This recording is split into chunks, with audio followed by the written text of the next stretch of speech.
In this video, I am going to show you how we can create multiple directory in Linux. So first of all, we will create a single directory. Then I will show you how to create multiple directory using a single command.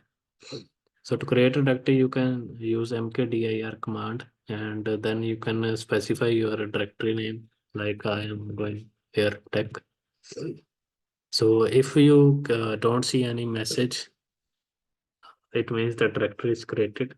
If you see an error message, it means the directory is already there.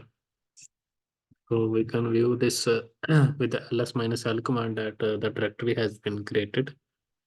Suppose if I want to create a multiple directory under a directory known as subdirectory, we can use one switch -p and give directory you want to create.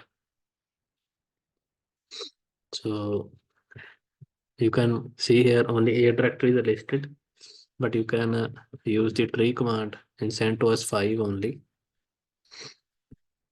and specify only the first directory name. So you can see the tree-like structure. A, B, C directory is already there. So this is how we can create a multiple directory in Linux. Thanks for watching.